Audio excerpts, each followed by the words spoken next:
ماں ایک ایسی ہستی ہے جو ہو تو آنگن میں بہار آ جاتی ہے، اور جو نہ ہو تو تمام تر رونق کے باوجود گھر ویران لگتا ہے۔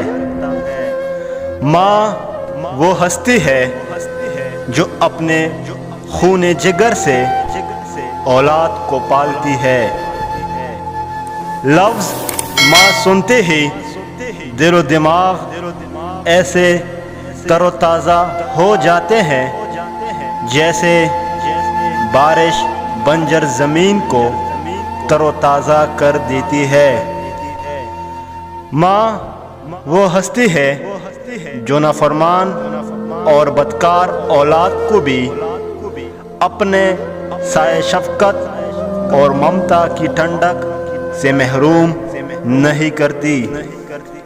ماں وہ ہستی ہے جس کی پیشانی پر نور، آنکھوں میں ٹھنڈک، الفاظ میں محبت، آغوش میں دنیا بھر کا سکون، ہاتھوں میں شفقت اور پیروں تلے جنت ہے۔ ماں ایک ایسا لفظ ہے جو دونوں ہونٹوں کے ملائے بغیر ادا نہیں کیا جا سکتا۔ ماں کے بغیر گھر ہمیشہ ویران نظر آتا ہے۔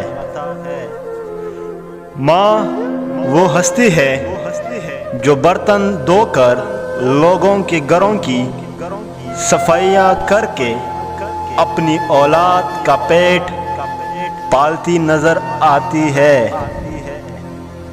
ماں وہ ہستی ہے جو اپنے منہ کا نوالا بھی اولاد کی منہ میں دیکھ کر خوش ہو جاتی ہیں اور خود بھوکی سو جاتی ہے۔